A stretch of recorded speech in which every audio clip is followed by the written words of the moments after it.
Hello, hello, hello, hello, hello. It's another fabulous evening in the villa. It's like Love Island. Okay. I posted a video earlier that's just a bunch of paintings and work, and it's a screen recording of me going through these different albums on my phone in order to talk about the evolution of my practice. And I chose to include a couple photos of me when I was young and some early doodles because they're still basically like twisties or line and grid and spirals. The fixation runs deep in my life. And after that, I started drawing, primarily mandalas. But I was thinking about it because like those, and also just the idea of adornment, body adornment. I love tattoos. I have a story and a meaning for every single one. I'm that obnoxious person, but don't ask me to explain them because it fatigues me. No, I'm kidding.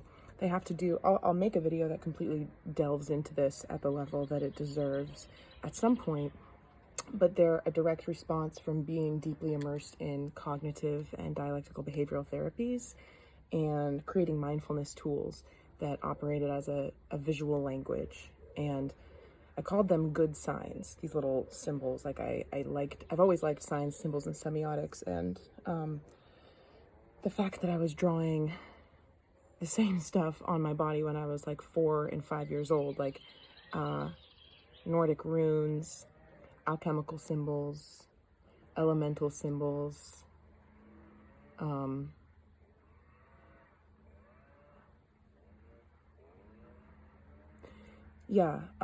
so moving into mandalas as like portals. Like I was sitting in my apartment a few weeks ago and I was looking around at all the artwork that I have, and a fair amount of it is my own work because it's storage, but a fair amount of it are, prints that I got on a website called publicdomainreview.org. It's the coolest library of like botanical prints and diagrams and stuff, and I really prefer to get works from there. I have about $1,800 of a cart worked up right now, as if I need more wall art. But I had this realization that every single piece, the things that I painted and the things that I've ordered and chose to, curate with my home and my furniture, they were all portals, and that's interpretive. It could mean different things. But back to the idea of adornment, right? To my caretaker's dismay, because they wanted me to be, clean as a child. I was very rebellious and, still am in many ways, but like just wanting to draw on myself, to decorate myself. And then the meaning of how the same way with an art piece, energy is imbued, the intention, the energy of somebody when they're creating something. And how I was discussing the other day how artwork and writing, it's the record of movement. So you can feel, how fast some strokes were made, brush strokes, or how carefully and precise and how thin the lines are in other areas. That's all communication. And like I said before, when I was talking about the butterfly that I made today with the spiral arm galaxies, some of the imperfections in the symmetry of it, whether or not you know that you're responding to it, your eye and your brain will be able to pick up on those things. So the same way with tattoos, but I think the imbued energy in a tattoo is even deeper. Like for instance, I do have belly button tattoo, and I shared like a preview of it when I was walking because I was wearing like a crop top thing when I was going for my walk this morning. And the man who tattooed that on me was so incredibly rude. He rested his elbow like on my face. He didn't talk to me. He didn't look me in the eyes when I handed him money, which was cash. So that experience, and I was pissed actually about how thick the lines were and how he didn't really work with me. Like as a tattoo artist, you're about to do something, you're never going to think about that person again, but they're going to think about you. Like I'm sitting here in Italy talking about him. So that was a learning experience. I don't regret getting this tattoo. It's part of my journey. and I like it, and I have plans for it. I'm gonna have my whole abdomen done, you know, one day. But the line work is reflective of his heavy-handedness and his energy, right? He had a clumsy presence in the world that engendered a sense of disdain within me. Well, I mean, it's just rude. If you're gonna tattoo somebody, if you're a male especially gonna tattoo a woman's body, you need to be respectful of her body and her comfort. It's kind of a no-brainer. I'm not like a princess asking for special treatment. Just baseline respect. So anyway, the notion of adornment too, like I love wearing beautiful outfits. Everyone here, like they have like certain casual clothes and nice clothes, and we all kind of dress up sometimes, but I get compliments for the things I wear because I love just like picking things, and it's all very like I realized earlier that, you know, the star card kept coming out. I've got 2 kimonos that have stars on them. I've got a star right here. It's a reflection of self-worth, being able to get things for yourself, wear things for yourself that make you feel like the best version of yourself.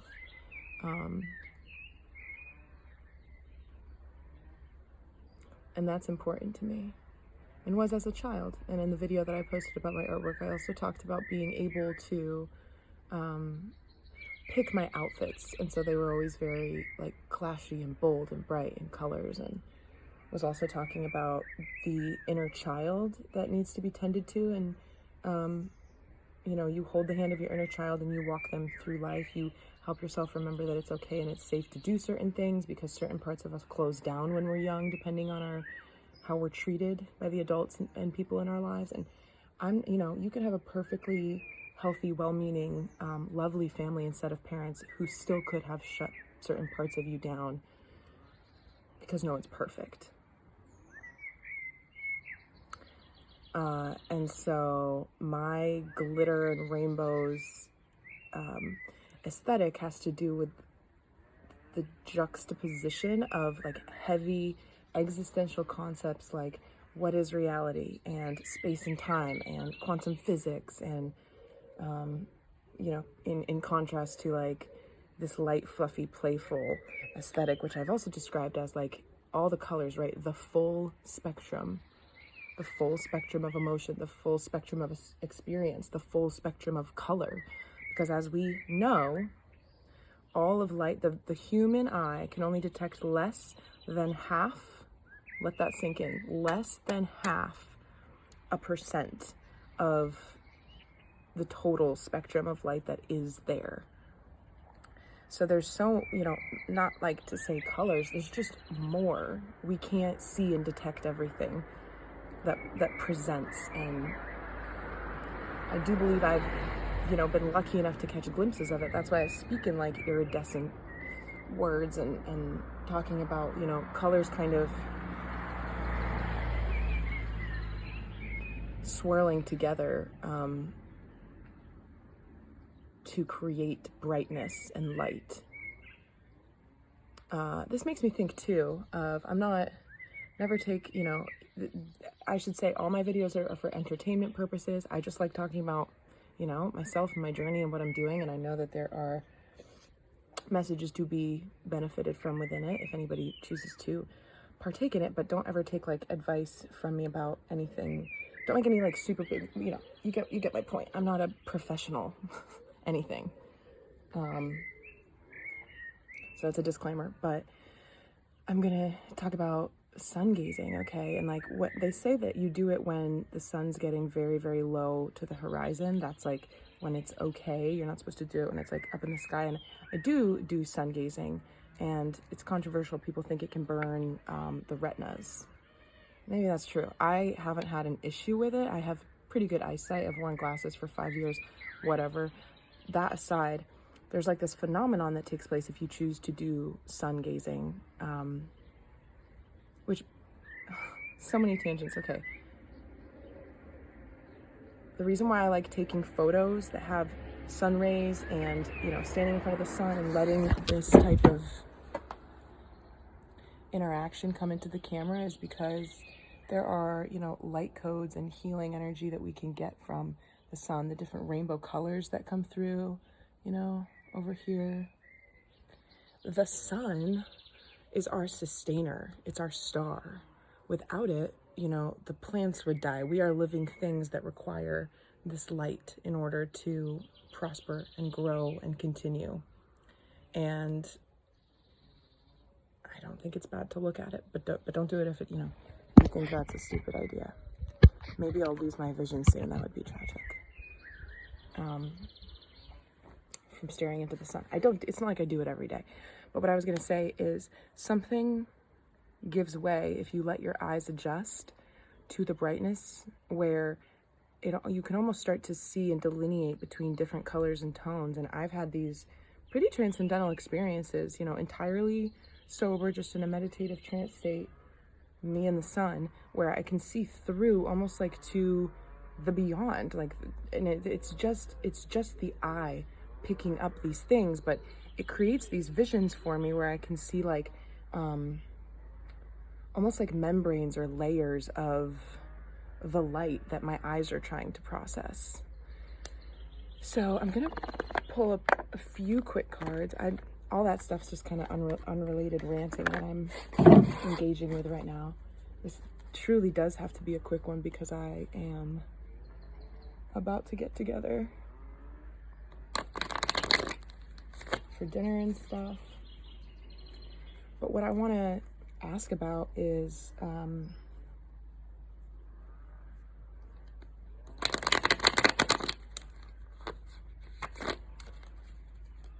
well, I'll let my first card direct the follow-up questions if there's any.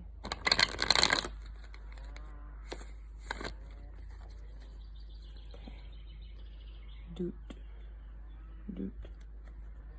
Doot.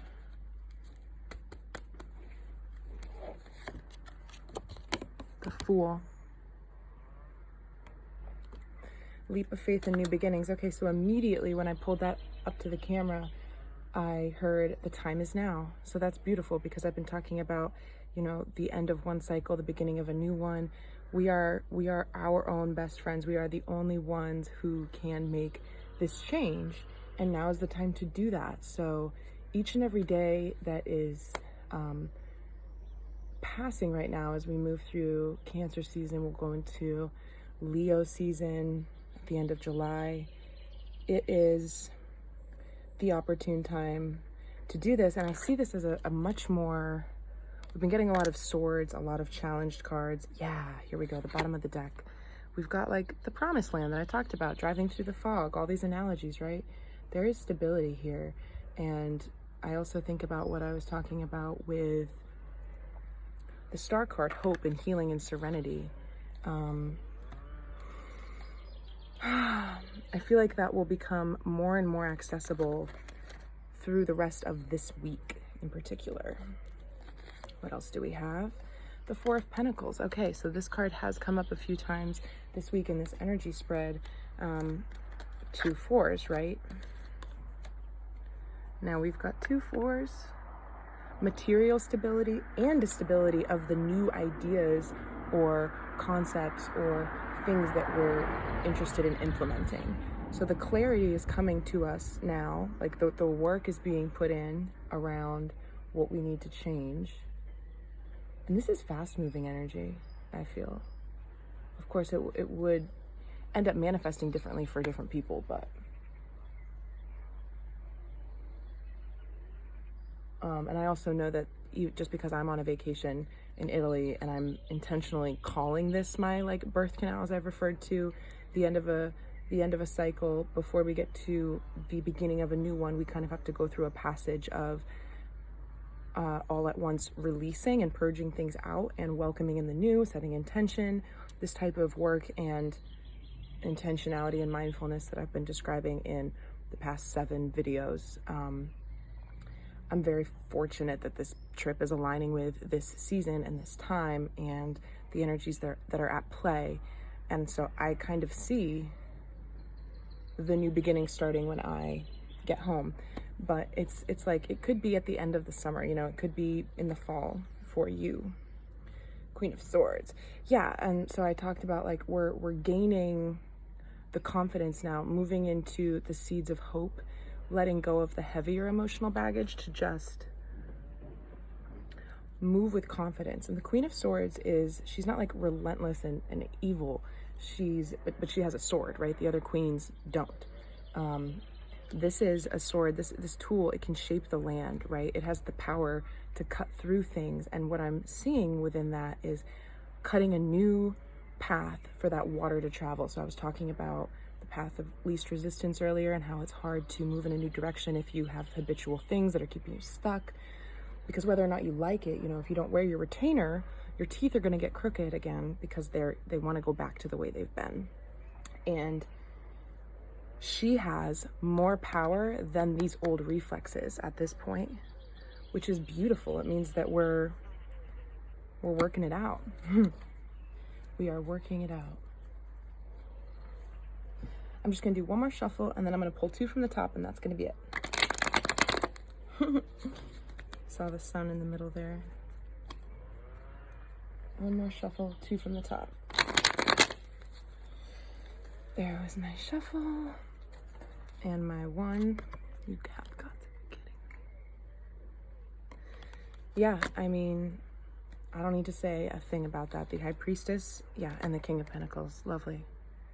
So Queen of Swords, right? So I was talking about, in the last reading I did, the 8 of Cups came out. I was talking about conversing with yourself around how do you want to feel? How do you want to feel? And let that be, I'm sorry, I keep fidgeting. My bangs are not styled properly, and I'm bothered by that. But a good compass, or a necessary compass to use when we are creating the new chapter that we're going into, is emotion driven and emotion led. And then now well, I didn't pull her out, but the Queen of Swords had come up before that. The 8 of Cups had the moon, right? And so I was saying feminine energy is the more emotional, intuitive side of us it's common to shut that down. And once you start to do that, then that's the path the water travels in, and you're not going to, which is ironic because water is emotion. Not letting those things flow. And that brings back the image that I like to use from Avatar, where the water's flowing through the pools, the chakras, the body, it all connects, even though it's emotions, down to the physical level, because blocked emotions affect your physical health. It's proven. All right, well, I gotta go, but what I was gonna say is that the Queen of Swords now, that feminine energy, is being more assertive, more confident, again, not in a harsh way, but a powerful way. A way that has clarity, and a way that isn't,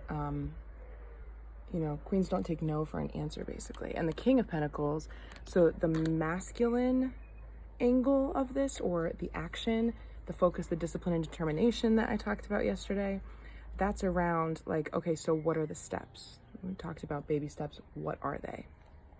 What are they? High Priestess is just continuing to trust. And with that, I bid you a good evening.